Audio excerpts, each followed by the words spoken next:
We've got a great presentation going for you on next generation 911 security. We're calling it the next generation of emergency Ph0nage. My name is Alex Kreilein. I'm the CTO of SecureSet, a cybersecurity academy in Denver.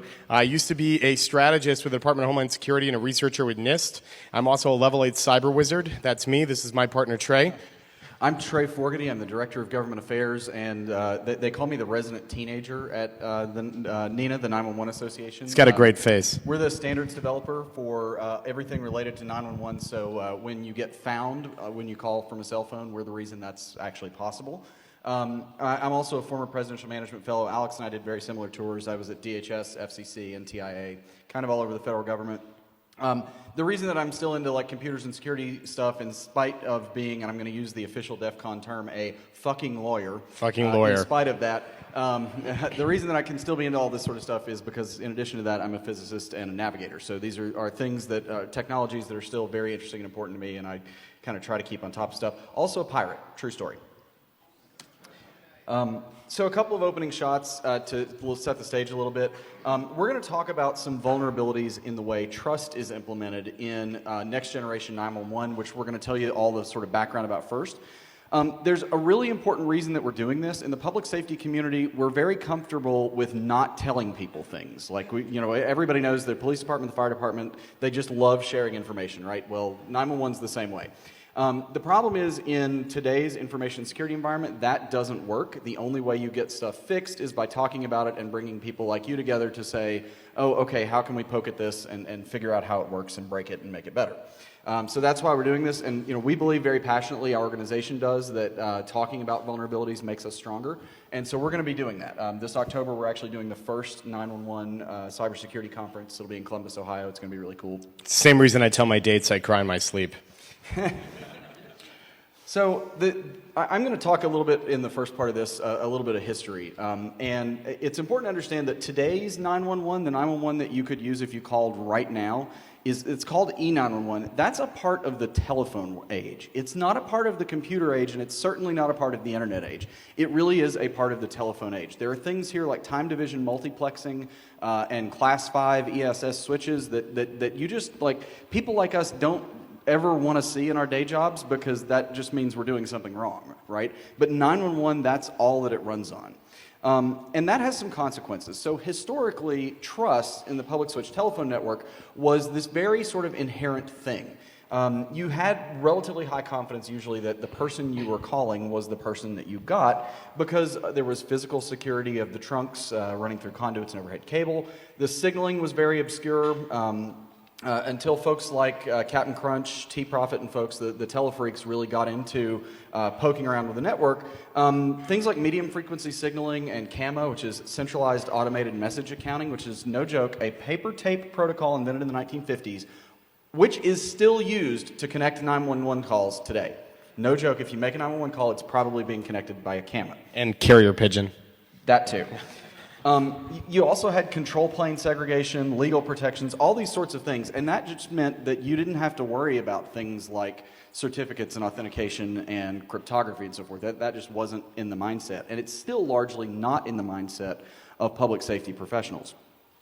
So back in the 1960s, the International Association of Fire Chiefs, and ultimately a big thing called the President's Commission on Law Enforcement and the Administration of Justice, got together, and they really imagined the public safety system of the future. Here, this is a report that was issued in about 1967, I think.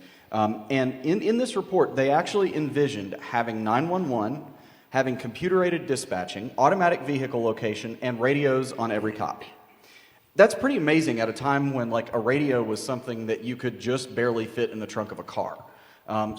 We've come a long way, and this is kind of how we got there. So the fundamental problem that we're trying to solve with all of this stuff is who called us and where and with what. Those are important things. We need to know who needs help and how do we find them to get the help to them. And it's also important, for reasons that we'll talk about in a second, to understand what they were calling with, because the 911 system was part of the wireline world, right? Telephones were these big, heavy metal things that sat on tables that some nice man came and installed at your house. I've seen the videos.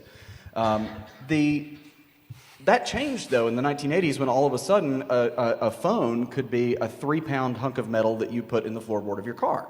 And those no longer had convenient addresses. And then all of a sudden crazy people came along and started sending voice calls over this internet thing that nobody knew anything about. And we decided, okay, well, those should probably have access to 911 too, because otherwise somebody's going to pick one up one day because, well, it looks like a telephone, and they're not going to get what they expect. So the world that all of this is designed for, just to kind of set the stage in your mind, in E911, the way it really works, you've got, when you establish telephone service with a wireline phone, the phone company takes your address from you on the service order, and they validate it against this maroon box called the Master Street Address Guide. It's a list of all the street names in a jurisdiction and all the correct address ranges. They look it up in the fixed database, make sure that it's valid, and then they record it in that purple box, the automatic location identification database. And then at call time, when you call in, the selective router, that's just a class 5 telephone switch, it uses your phone number to dereference your address and send that to the 911 center over typically these days they might be up to 14.4 kilobit modems. And I'm really not exaggerating, that's true. A lot of these are old. Very modern infrastructure. Yeah, V90, for the Bundys. V92 is still out there. And the great thing is, because of that, now, in the early days of 911, all of the people in a town, regardless of which was the right 911 center or the right police department in those days, all the calls went to one place, which was not great because you might be in the other part of the county that's actually served by the city. And so that's why this thing is called a selective router. It can also decide, hey, you're in Robertsville, not Alice Springs, send that to the other PSAP. PSAP is a public safety answering point. It's a fancy term for 911 center. And this is important because what we're going to be talking about, this same type of logical trust model, is what's bolted on to IP networks, right? So understanding that the phone company trusts the phone company because it's all the phone company is really important because we didn't change that even though it's not the phone company anymore. Yeah. That's where our exploitation is about to come in. The line we actually put on the conference CD is that in the beginning, the AT&T created the PSTN and the trust model was void and without form. Hallelujah. Because they were the phone company, damn it. Can I get an amen? Yeah. So there are some problems with keeping this kind of stuff around, because if you do this, and this has been talked about at DEF CON before, static databases become vulnerable to spoofing. If you can spoof the automatic number identification, then provided you're sort of generally in the same jurisdiction as the 911 center you want to target, you can get a call to look like it's coming from someone else. And these sorts of things have been used in swatting attacks to basically convince a 911 center that, in fact, this is Brian Krebs, for example, calling 911. Which happened. Actually not. Spoofing Annie automatically spoofs Allie. This is a terrible, horrible, miserably unethical thing to do, and we strongly encourage you not to because it makes you a terrible human being. The thing is, in the PSTN world, there is no flag to say, hey, this looks kind of suspicious, maybe treat it differently, right? And all of this legacy equipment is getting really expensive. Everything is going over the top. People want to communicate with RTT and videos and pictures and electronic medical records and all this stuff, and you can't fit that over a voice channel. And so that's kind of the forcing function that is getting us to NG9-1-1. So we have a better way. We'll just put that on the internet. Nope. Yeah. No. But seriously, a lot of people hear next generation 911, they hear that it's IP based, and they immediately say, oh, you're putting 911 on the internet, how could you be so stupid? Well, first off, no, we're not. That's not the idea. The Almost. We're not, okay? Okay, fine. Yeah. Stop trying to make the internet happen, Alex. All right. It's not going to happen.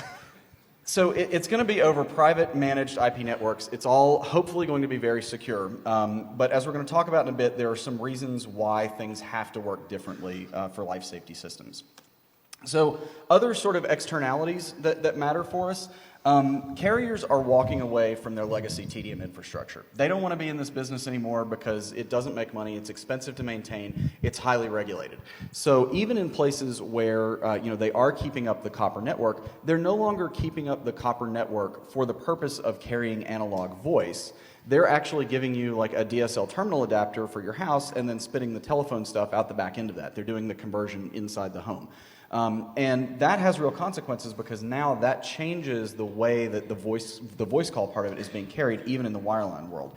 And as I already said, there are lots of different ways that people now want to communicate that, from our perspective, we want to accommodate because we want people to be able to get 911 natively the way they need it. There's even a proceeding right now at the FCC about PSTN sunset, right? So regardless of whether or not the carriers choose to do this, they're going to be required to do this in a very short-term period of time. So that's why NG9-1-1 is very important, is because it's the new standard that can sit on top of IP-based networks, which is what we're rolling to, but we have to fix some things. Yeah. Our organization and a few others got together and formed something called the NG9-1-1 Now Coalition. And basically our goal, you can find us at ng911now.org. Our goal is to have NG9-1-1 rolled out nationwide by the end of the year 2020. That's really aggressive and it's going to be hard, but we're pushing hard with Congress, the FCC, the carriers, everybody to try and get that done because we need it badly. So what's the purpose for wanting to do this, right? Because now we're starting to transition into okay, well, we know we have to move to this new thing because the PSTN's going away, but there are lots of things that we could do to just preserve PSTN functionality on an IP network, right? But the thing that's also driving it is a desire for shiny new toys. We want things like dynamic location-based routing, which we will very much talk about in just a moment. We want failover ease and the ability to transfer calls to the appropriate public safety answering point on tough when it's hardwired. Yeah, on a really dynamic basis because the telephone's hardwired. We want to be able to do mobile public safety answering points. We want virtualized public safety answering points. So imagine we have a hurricane and all the public safety answering points are blown away. Okay, cool. So understanding that that happens, then how do you respond? The way you respond is by spinning up a new public safety answering point. But remember that we have this problem with trust in the PSTN. Right? Because we're not the phone company anymore. Now we're lots of different organizations who all want equal privileged access. That gets into some really interesting problems. And NG9-1-1, while it is absolutely necessary, it is still totally the Jetsons on some level because we haven't quite figured out how to do the thing that we really want to accomplish. So I'm going to talk for just a moment about the i3 architecture. This is done by NENA, big shout out. i3 architecture has basically three different types of components. The first component is the carrier service environment, right? Or rather, the originating service environment. These are the carriers like AT&T, Verizon, T-Mobile, Sprint, Comcast, everybody else who dials into the emergency services IP network, or the EZNet. That's that central big blue, the fluffy cloud. The big blue cloud on the screen. Just to be clear, it is the carriers. He's absolutely right about that. The cool thing is with NG9-1-1, it's no longer just the carriers. That's right. So if Facebook and WhatsApp want to send emergency traffic to an NG9-1-1 system, and they're using the IETF standards for how you do stuff like that, they can absolutely do it and it will work fine. Totally. But remember, now we have new service providers who are not traditional telcos who now are able to associate traffic with a 911 environment, right? Like, who's WhatsApp? Who knows who they are? Do we know? Well, you all have the app, but have you talked to the CEO of WhatsApp? No, you're not going to do that. So, so this gets to an interesting question of like, how do we validate trust end to end, right? Because this is what we're about to exploit.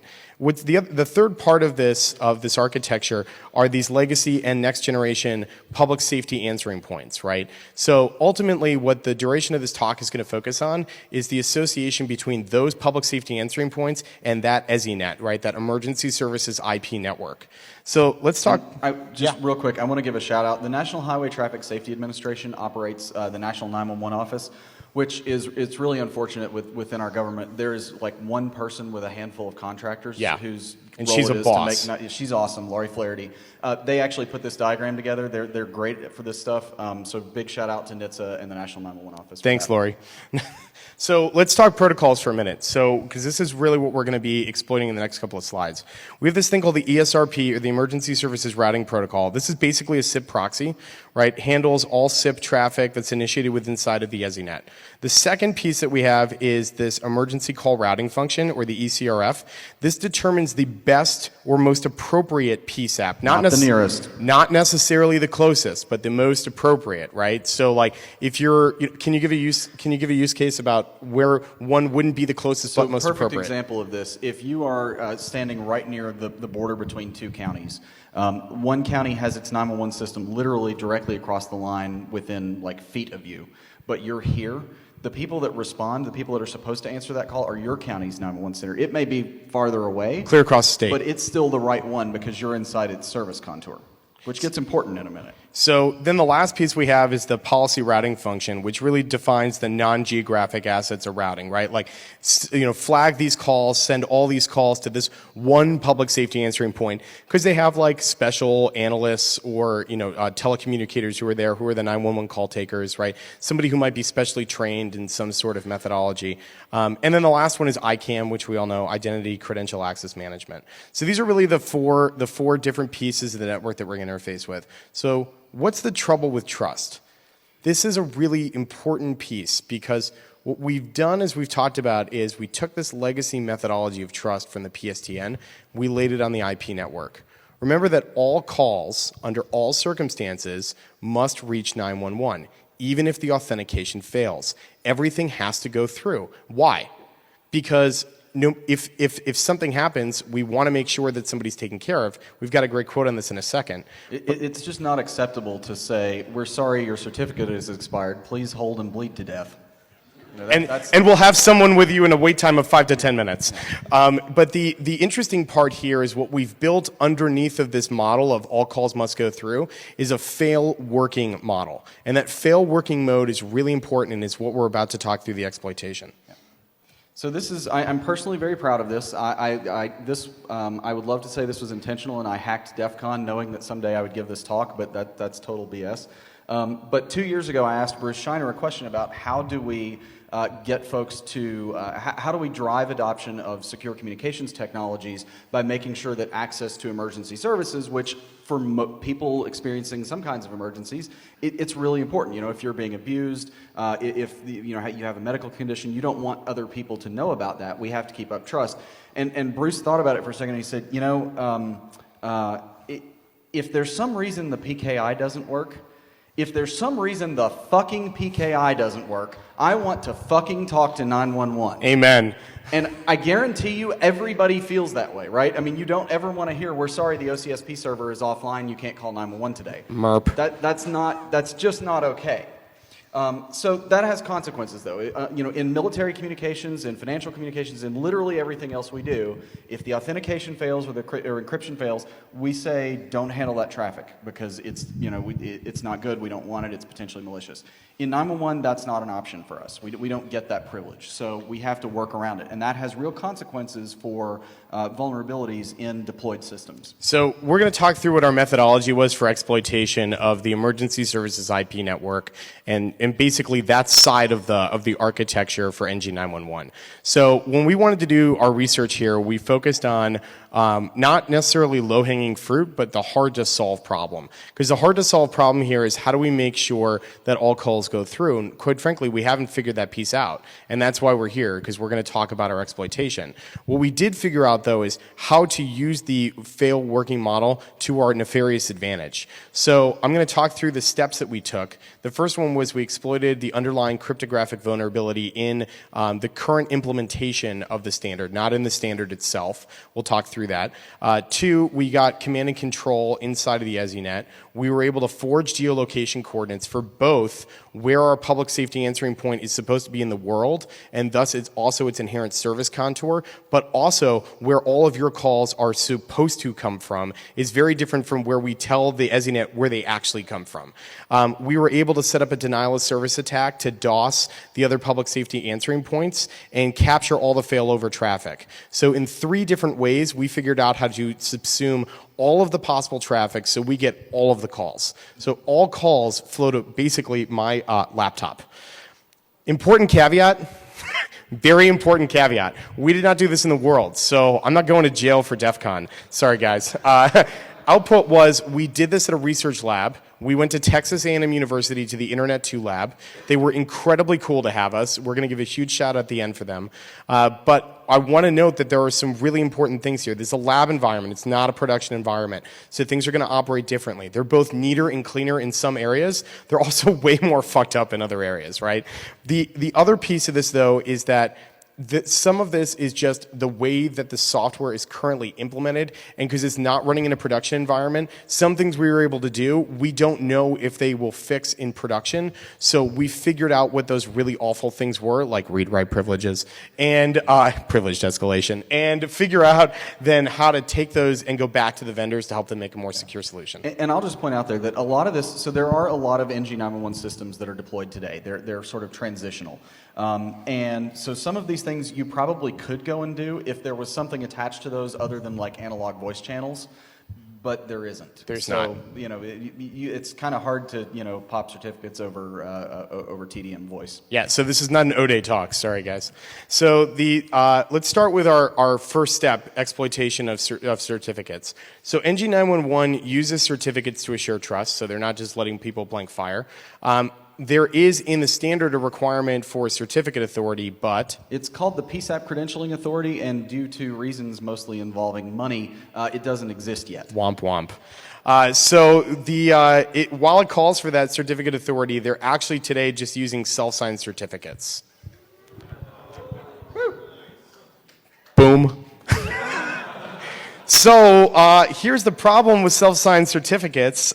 You can do easy certificate exploitation. So let's walk through the methodology. So we start by getting on the wire with SSL strip, SIP-Vicious, Wireshark, and a few other tools. We see the cert as it floats by on the wire. We pull it down, we malform it, and as you'll see in line 6, the certificate says maximum Ph0nage. That's that really can't interesting. Be right. No way that's auto-generated.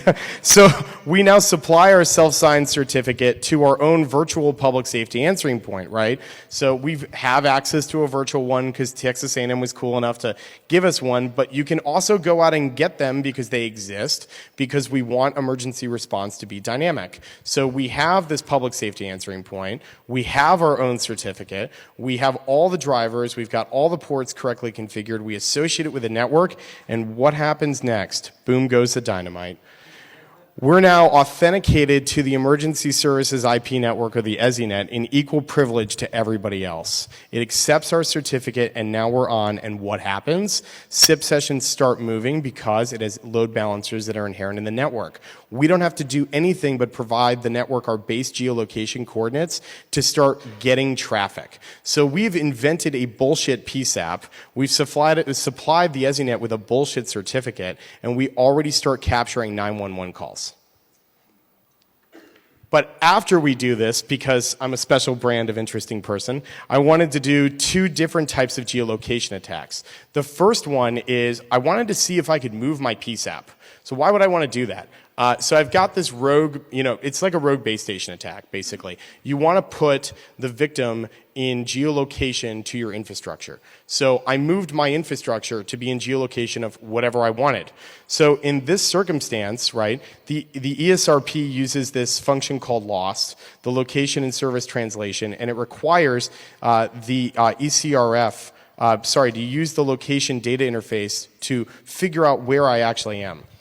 Yeah, and the cool thing about this is like NG9-1-1 is designed using these like awesome IATF standards track things like Lost and Held and devices called forest guides that make it possible for your gadgetry to figure out where you are, for the network to figure out where you are, and then to communicate that information, we hope, securely to an NG9-1-1 system. They use, for the part we're talking about here, though, they also use something called GIS, Geospatial Information Systems, to define the service contours of 911 centers. That's right. This is all of the calls within this polygon go to this center, and here's the IP address of its border controller. So we switched our service contour to move from Texas to Bally's Paris Hotel, giving DEF CON its very first PSAP. So all calls in our part of Texas, where we actually are now received in DEF CON basically by my laptop. Not particularly cool. The other part, though, of this attack, and this is the other interesting part, is we were able to forge the geolocation of inbound calls. So it's one thing to change the geolocation of the public safety answering point. It's another thing to write a short script and run it on top of the EZNet that says put all inbound calls into a 10-meter radius of the middle of my service contour. So we grab. They have nowhere else to go. We grab all traffic, even if we're not able to get to this level of exploitation geolocation, right? Even if for some reason there's something on the network that senses that's bullshit, that's not your geolocation, you're not supposed to be the correct PSAP, right? It doesn't matter, because on the other side, if we're able to attach at all, we can direct all the calls to us anyway. In fact, if we wanted to, we could selectively, we could basically man in the middle your PIDFLO, position information data format location object. That's the thing that the location information server sends into the 911 center to say, here's where the caller is. Yep. We could actually man in the middle of that, alter it, and then the forest guides will tell your carrier network to send the call somewhere else, basically somewhere of our choosing. And that's, we didn't write that up here, but that's certainly another way you could do this very simply, because the PIDFLOs are not signed. Yeah. The carrier doesn't have to sign that to say this person is actually where I assert that they are. Or you could look for a single phone number of an inbound caller. A single phone number of an inbound caller, you can track and identify an actual individual, and you can make their call, not all calls, just that one call, go to the public safety answering point you want. Anybody see Ocean's 11? Because it was filmed here in Vegas. I mean, that essentially happened. They had to physically tap something to do that. Yep. Because of the nature of the 911 network, but that wouldn't be required. Right. And you could just say, okay, any 911 calls from within, I think it was the MGM Grand in that case, please bring those to us. Totally. So not having Brad Pitt and George Clooney at hand, we also had to figure out a failover vulnerability. So when we talk about this fail working model that we discussed previously with all calls must go through, we're going to show two use cases, the way it's supposed to work and then the way we made it work. So when we did the failover vulnerability, we have this, basically public safety answering point. So this is the NG9-1-1 function running on top of the EZNet. You have a good public safety answering point. This is like the legit good dudes. They're supposed to be there. They start connecting, right? They exchange their certificates. They're all copacetic. They start getting SIP traffic. We have another good public safety answering point, right? Because we have multiple public safety answering points in a state. Because these are the 911 call centers, so there's like 50 or whatever. Sorry for being a little flippant about the number, but it depends on the state. And so, but what happens if we now sever this line of communication? Well, if they drop the session, the good PSAP goes away and it fails over to the other good PSAP, right? That's good. We want that to happen. In a hurricane, one public safety answering point gets knocked out, they lose power, something happens, it rolls over, calls get balanced, all calls still go through. What's the other way that this could work? Well, we use this attack called VoIPer. Straight got it off GitHub. I'm not going to invent like I wrote the code. But so we use VoIPer attack to go after the quality of service of the SIP connection between this cloud, the cloud, and the good PSAP, right? So we have the public safety answering point, just like we did in our last one, and it connects over here, but then we also have our evil PSAP. Ooh. And so our evil PSAP initiates a SIP attack using VoIPer against the quality of service of that connectivity between the NG9-1-1 function on the EZNet and the good PSAP. And so when it starts doing that, what we're able to do is turn that good PSAP, because we're cutting off its line of communication because we're fucking with QoS, right, into a sad PSAP. And now that we have our sad PSAP, we get all the traffic. All your 911 calls belong to us. Boom. So why would we do this? Right? It's cool to be able to do this in a lab, but why is this actually important? Beyond the fact that we're looking to bring people into the security research field on this. Well, it's important to understand who the threat actors for these things would be. So, I mean, it's one thing to be able to invent some cool vulnerability, but if no one's going to use it, then so what? Well, ultimate reality here is that this is the tomfoolery and trickery of the criminal element, right? You get them to look the other direction, then you punch them in the neck. And the way that we do that here is we think through a circumstance in which you would have someone or a group of people who would work, for example, in the criminal element, like organized crime or others, who would want to be able to do things like rob a bank, capture all the 911 calls from people saying the bank's being robbed, and just basically move them to dev null. And at the end of what we've done here, basically, is we figured out how people would choose to use 911 as a veneer, right? The comfort that people get when they call 911 and take that availability away from them. And you could easily imagine people wanting to do this in multiple fields. And because basically what we've done is we've used the system redundancy against the network itself, we have been able to express the same type of tactics, techniques, and procedures that we would expect from criminal element.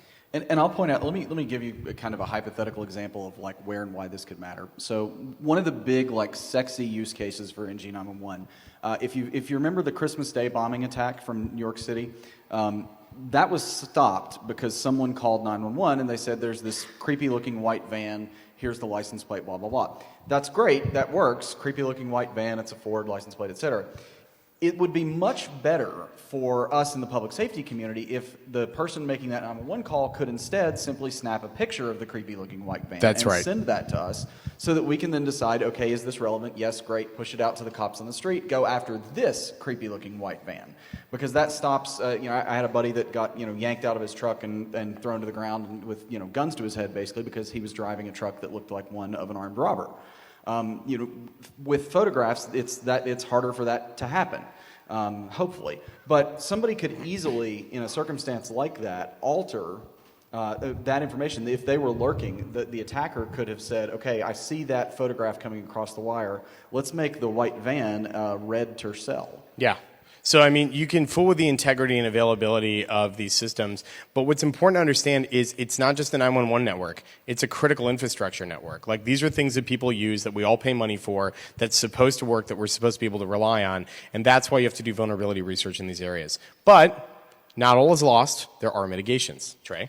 Yes. So we talked earlier, my organization, we're the standards developers, and the great thing is we do actually have a small number of very dedicated, very knowledgeable people on IP networking and IETF standards and security to some extent, although that's probably our biggest limitation right now. They came up with two things. Both the I3 standard, that's the standard for how you do NG9-1-1. It has tons of security-related functional entities and protocols and so forth baked in. The border control functions do special things. The routing proxies do things. We mark suspicious traffic, all that sort of stuff. But then on top of that, they actually published another standard called NGSec. That's the security standard for NG9-1-1. I will tell you, it is good. It's not great. It's not done. It is a wonderful document as it is. But there are tons of things that the public safety community has not yet thought about to put in there because we've never had intrusion detection before. What are you going to detect? That the pizza guy called instead of a 911 call? That doesn't help. We've never had a lot of these security-related things that we're going to have now, and so just knowing about it enough to put it in a document is like step one for our community. It's very important. We have the ability, as I said, in the standard to mark unauthenticated traffic as suspicious. And now with some of the recent rule changes by the FCC, we should have much better capability to use reputation scoring for phone numbers and things like that to make decisions about, okay, do we think this is likely to be a nefarious call from the media standpoint? We mentioned the PSAP Credentialing Authority, the special CA. That does not exist yet, but there is an RFP being put together for that, and I looked at what I hope and pray will be the final version that I have to edit last week, and so it'll be about another 2 months, I think, before an RFP goes out for the CA, which is a good thing, but we also still have to figure out how to pay for it, because that, in the public sector, everyone is so flush with cash that they just, have tons of it lying around.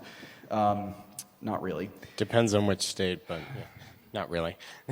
And for now, there's this sort of inherent mitigation, which is that even though most of the carrier networks are now natively IP, SIP, VoIP basically, and even though there are NG9-1-1 systems out there that are natively IP and SIP, in the middle, everything is getting converted to TDM to go over like one set of trunks and use one particular switch so that it can still get to the place where it's just going to be turned right back into what it was to start with.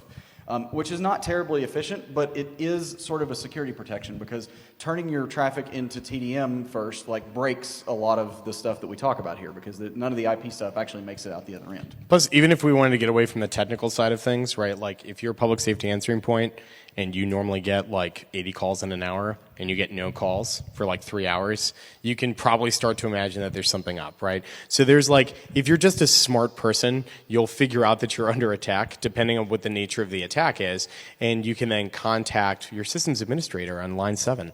Or you could contact any of the people who run the emergency services network, and they can begin doing some sort of analysis or forensics to determine these things. So these are bad things that absolutely 100% can happen today, but we have a reasonable expectation that by getting people who are smart together in a room and working through it, that we'll get there. Also, and the process you just talked about can be automated, actually. There are Right. people right now looking at, so it turns out the 911 call is exceptionally regular. We see it beautifully in terms of like the flow by time of day, day of week, et cetera. And so you can start to automate things like around, okay, am I getting far more calls or far fewer calls than I should reasonably expect at this time? Standard And deviation. then, yeah. So we'll leave. Oh, sorry. I got a couple more mitigations here. First off, we could start having. We talked earlier that the location objects are not signed. We should absolutely be signing those, and that's actually going to be part of a future revision to the standard. We think. Yep. Same thing with PSAP service contours. Those should be signed as well once the CA exists. We can start to do some things like low-level sanity checking. We can say if the GPS chip in the cell phone says it's in Texas, and it's showing the call is being presented at a PSAP in Las Vegas, well, okay, there's a mismatch there, and we should find out why that's happening, unless we intended it to. And we can also do things like we can say, if this is attached to a cable modem that's in Kansas, then the call should not be showing up at a PSAP that's in Florida. So we can start to do some of the database stuff that we do today to kind of sanity check some of this. Also, implementing TLS for all the held lookups is really important. Go Again, RFC. that depends on the CA again. So we'll leave you guys with a couple of parting shots. As we said before, it's really vital that 911 always work for everyone because lives really are at stake. And there's a lot of work left to be done to make sure that all of these things are secure to start with and become even more secure down the line. So one of the big reasons that we put in to present this year was to basically put out a call for help to say, our community in public safety, we're not as unfriendly as we seem sometimes. We desperately need the folks in this room to be part of the community. And one of the ways you can do that is by joining us at dev.nena.org. That's our standards development portal. For those of you who've used CovEE before, it's a CovEE site. We would love to have you, if you want to actively participate, that's where to sign up. It's a little scary given the pervasive nature of 911 that this is probably the largest group of security professionals that's ever been involved at all in this type of security research, right? Like that should scare people, right? Like it's not a good idea that two knuckleheads are the guys who are leading research on this. And so we'd ask you to do, if you're interested in this, if you have like a persistent interest in NGSec and 911 security, tonight at 4 p.m. at Burgers, we're going to be holding a meetup where I will personally pay for one round of drinks for half of you, depending on the number of people who show up. So come for the beer and the jokes and the conversation. But we want to start a community of people who actually get involved in research on this. You can make a legit difference, and we're here to support for that. Also, shameless self-promotion, we will have the first ever 911 security conference this October. It's going to be in Columbus, Ohio, that garden spot. We'll have at least 400 or 500 security pros or mainly public safety pros. We're going to be talking through some of these issues, so we'd love to have anybody there that can join us. So shout out to our team. We had a couple of people who helped us out. Tom Blackard with Team SecureSet, Jake Nelson with Team SecureSet, and with Team Texas A&M University, Walt Magnuson, and this really awesome little network nerd, Derek Ladd, who just made it hop. So cheers to them. So now I have one personal shout out. Yep, this was please. Not in the script. So 2 years ago, I came here as a total noob, as a fucking lawyer, as someone who had no business at all being at DEF CON, and the guys back here from QueerCon brought me in. They are my family now. They are wonderful. These badges are the coolest thing you will ever see at DEF CON. Right on. Big hands. So thank you to you guys for getting me up here. So now's the dangerous part of the talk. We open to comments, prayer requests, song dedications, but no smug assertions of InfoSec superiority. Amen. So there should be microphones, I think, someplace. There's one down here, one over there someplace.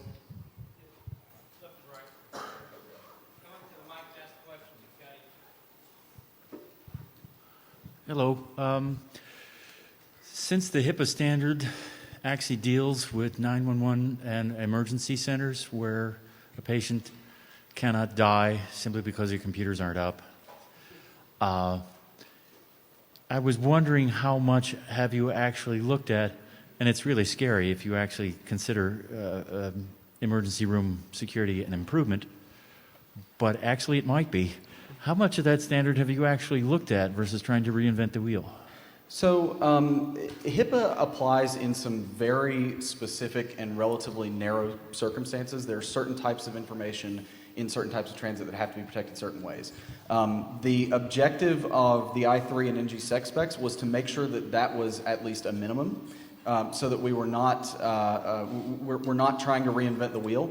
A lot of that should be baked in. Now, personally, because our organization just this past year, we did the first ever NIST gap assessment of a 911 center, and what we found was frankly somewhat terrifying, because it looked like basically a house with no windows and no doors and maybe only part of a roof that was mostly on fire.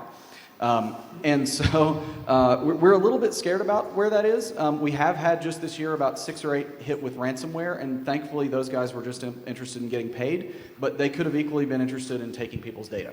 And so we're very conscious of the need to protect sensitive health information. Well, no, I was thinking at a more of a strategic level here for a second, because I've been making the case like the risk management case with a doctor. I mean, his risk management case is you're not going to die in 15 minutes. Right. We're fine. What's the risk? Okay. And the information security case says, okay, they're not going to die in 15 minutes. Why would you spend $1,000 on security versus a heart monitor? Okay. And that's the risk management case really that you're facing, which is... So we should absolutely talk about that, but I want to get another... So catch up with us at 4 o'clock at Burgers, and we will definitely talk about that. Who's next? This guy. I've got a question prefaced with an explanation for you. Go for it. My question is, how robust is the load distribution and PSAP spin-up process? What was it? How robust is it in NG9-1-1? And the reason that I'm asking that question is that there was a fantastic 101 on Thursday regarding virtual PBX switch, SIP access, and being able to spam a phone number with a shitload of phone calls. So if, say, a person who wants to cause chaos in a certain town could buy 500 SIP lines and then spam 10,000 calls an hour. So never mind NG9-1-1 at all. Forget that exists for a second. We're just in today's E911 world. The average 911 center has a grand total of 5 or 6 inbound trunks. You pop one enterprise call manager at a small business, not even a medium business, you can overload a region easily. And that is and we don't have any way to defend against that. Like, there's no, it's difficult and terrifying, and so we don't know what to do about that yet. And I'd also say don't do that. So yeah, right. So, and remember, it's just a lab environment, but computationally to spin up a virtual PSAP, so that took about an hour and a half to get that set. But like that thing eats like a hog, right? So if you throw enough traffic at it, not just from like a telecom denial of service perspective, but if you make that thing eat enough, it's gonna take itself down. So we had to be really careful about our implementation. I'll be honest, I DOSed myself twice, right? Like it's gonna happen. So yeah, it's not as robust as it needs to be. Is there a way to mitigate that on your guys' checklist? Not yet. Not yet. There are some, and there have been attacks, by the way. People have DOSed PSAPs over their admin lines. International SIP gateway exchanges have really messed with them. Go for it. I have 2 questions. First of all, the database that you mentioned earlier that has all the addresses. Location information server. Yeah. But is there NG or NE? Is it one database, or does every telephone company have their own database? Is it proprietary? So it depends on which one you're talking about. If you're talking about in the E911 world, can you scroll back to that while I talk? In the E911 world, there's a master street address guide in each town, basically. There is a selective routing database and an alley automatic location identification database. So in theory for each carrier, but in practice, they're all outsourced to about 3 companies. Yeah. So the data is proprietary, or? Yes, for now. My second question is regarding the NCS GETS system. Are they having similar problems in transitioning? Do they use EZNet? So, funny story, actually, we used to work at DHS in the component that runs WPS and GETS. And thanks for knowing about it. You're the guy. Yeah. You're the one. They are actually working now on next generation GETS and WPS. I don't know where it is because I've been out of that now for 6 years, but yeah, that's definitely happening. You might consider pen testing that too. Yeah, I mean, it still uses underlying compromise, like infrastructure, right? Like SS7 and a lot of other infrastructure. So NGN GETS is not as secure as you might believe it to be because it's not TDM based. So most of this is new to me. Is any of this 911 stuff crossover with the Amber Alert system? No. Okay, cool. Boom. So I will say excellent talk. You mentioned funds are a major issue in a severely aging infrastructure, especially in some of the more rural areas in Yes, sir. Texas as well. That being said, I'm a firefighter and first responder, so I have a unique viewpoint, rather, dealing with city management for funds, not only for fire gear, but everything else. Yes, sir. You start talking about a lot of this stuff to city and police and everybody else, they're going to start looking like, you're a heretic and want to burn you. So how are you going to approach that with Very them? carefully. But no, that's the biggest thing for our organization, being the 911 Association. We just decided, you know what, burn us at the stake if you want. We are going to talk about this until it's all fixed. Yeah. Okay. Like, dude, this has to happen for police, fire, EMS, civil servants, also just people, right? Just everybody else. Like, my nightmare scenario is somebody screws the geolocation coordinates up and they send your guys into a building that's a chem fire instead of a regular fire, right? That's a clusterfuck. So this has to get taken care of. Thank you guys. You've been wonderful. Thank you. You guys rock.